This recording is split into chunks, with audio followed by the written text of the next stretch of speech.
Bismillahirrahmanirrahim. Assalamualaikum warahmatullahi wabarakatuh.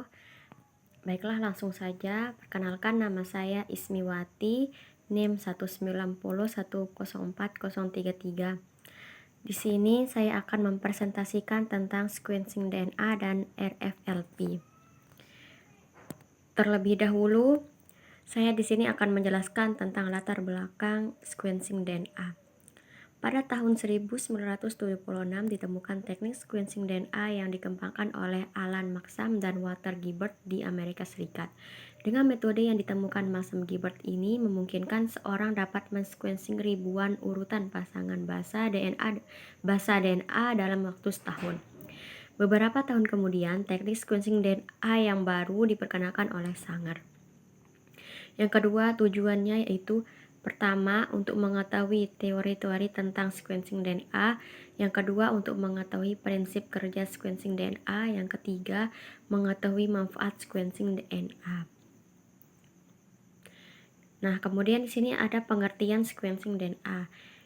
Yang pertama yaitu sequencing DNA adalah penentuan urutan basa nitrogen DNA dalam segmen molekul DNA yang relatif pendek. Yang kedua, sequencing DNA memiliki tujuan untuk menentukan urutan basa nitrogen, yaitu adenin, guanin, timin, sitosin pada suatu sampel DNA. Yang ketiga, sequencing DNA dapat bermanfaat untuk menentukan identitas, fungsi gen, atau fragmen DNA dengan membandingkan hasil sequence DNA dengan sequence DNA lain yang sudah diketahui. Dan yang terakhir yaitu sequencing DNA, prinsip dasarnya itu PCR atau polymerase chain reaction. DNA yang akan ditentukan urutan basa nitrogennya diperbanyak menggunakan enzim.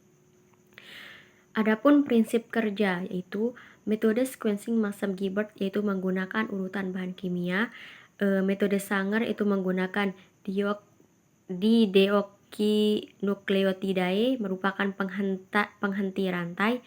Yang ketiga itu sequencing shotgun yaitu dilakukan pada untaian ganda pendek.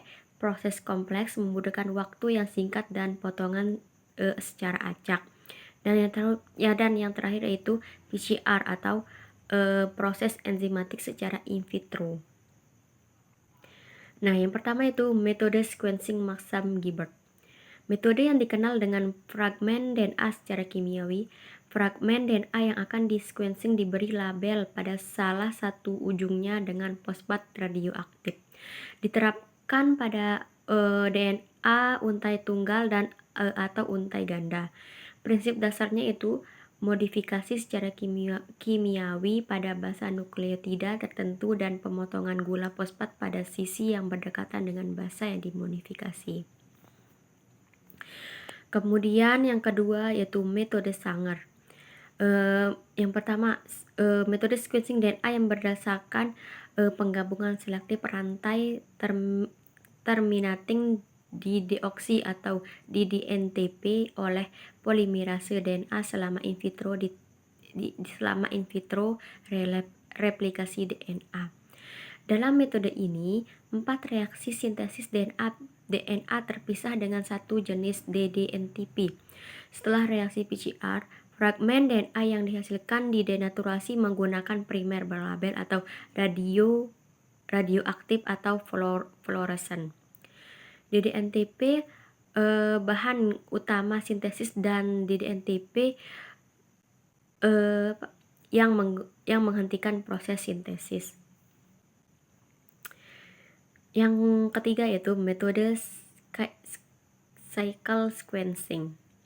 DNA yang ditentukan basa CCGT yang dijadikan sebagai cetakan kemudian diaplikasikan menggunakan enzim dan bahan yang mirip dengan PCR sehingga dinamakan dengan cycle sequencing. Dalam metode ini dilakukan berturut-turut penempelan prim atau primer annealing, kemudian ekstensi oleh polimerase DNA dan didenaturasi peleburan atau melting. Untai-untai DNA cetakan secara berulang-ulang 20-40 putaran. Setiap tahap pada cycle sequencing ditempuh dengan mengubah temperatur reaksi menggunakan mesin pendaur panas atau thermal cycler atau PCR. Yang selanjutnya itu manfaat. Manfaatnya yang pertama dalam bidang kedokteran. Aplikasi sequencing DNA digunakan untuk mengidentifikasi, mendiagnosa, dan mengembangkan pengobatan penyakit genetik. Manfaat dari diketahui sekuen lengkap genom manusia, maka akan diagnos dan selanjutnya dikembangkan pengobatan untuk penyakit genetik. Yang kedua yaitu bidang pertanian. Pemetaan dan sequencing genom mikroorganisme memungkinkan agrikulturisme memanfaatkan mereka dalam pengendalian hama atau penyakit secara hayati. Dan yang terakhir yaitu bidang taksonomi, mengklasifikasikan makhluk hidup tertentu sehingga mempermudah untuk mempelajarinya. Menggunakan metode genetik menemui adanya masalah pada proses evolusi konvergen dan divergen, sehingga organisme yang memiliki kemiripan hubungan kekerabatan yang dekat, sehingga taksonomi kurang akurat dan dibutuhkan karakter.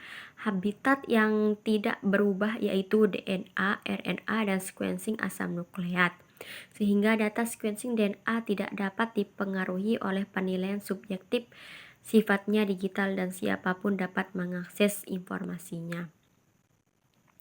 Dan selanjutnya itu kita beralih ke latar belakang RLFP. Itu meskipun gen dalam keadaan normal bersifat stabil, akan tetapi dalam menghadapi perubahan lingkungan, gen dapat bersifat sensitif atau rentan sehingga dapat menimbulkan mutasi pada urutan basa nukleotidanya. Apabila sistem proofreading dari DNA yang memperbaiki diri tidak berjalan dengan baik, maka hal ini mengakibatkan pembacaan yang keliru dan cetakan DNA pada saat replikasi maupun sintesis protein.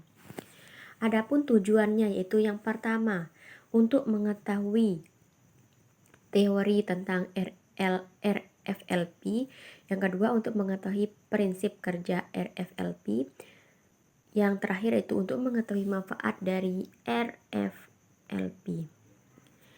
Nah, yang pertama itu pengertian dari RFLP. Yang pertama, analisis reaction fragment like polymorphism atau RFLP adalah salah satu teknik pertama yang secara luas digunakan untuk mendeteksi variasi pada tingkat sequence DNA. RFLP merupakan metode yang mempunyai akurasi yang tinggi dan mudah ditransfer antar laboratorium. Selain itu, RFLP bersifat kodominan sehingga dapat mendeteksi adanya heterozigositas dan tidak diperlukan informasi sequence target. RLFP merupakan teknik yang sederhana namun akan lebih sensitif bila menggunakan penanda spesifik untuk menganalisis kesamaan maupun menggunakan variabilitas gen-gen. Yang selanjutnya yaitu manfaat atau aplikasinya. RLFP diaplikasikan pada pemetaan genom dan analisis penyakit genetik. Jika para periset mencoba untuk menentukan lokasi kromosom gen penyakit tertentu, mereka akan menganalisis DNA anggota keluarga yang menderita penyakit ini dan mencari alel RLFP yang menggunakan pola warisan serupa dengan penyakit ini. Analisis RLFP juga menjadi dasar metode sidik jari genetik awal, berguna dalam identifikasi sampel dan diambil dari KTP dan menentukan ayah dan dalam karakterisasi keragaman genetik atau pola pemuliaan pada populasi hewan.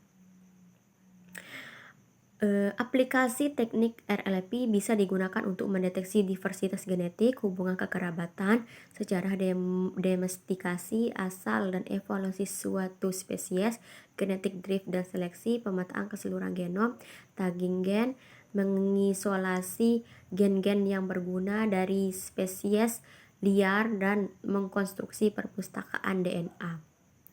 Nah, di sini kita bisa melihat manfaat atau pengaplikasian RLFP. Mungkin hanya ini yang dapat saya sampaikan. Kurang dan lebihnya mohon dimaafkan. Wabillahi taufiq wal hidayah. Wassalamualaikum warahmatullahi wabarakatuh.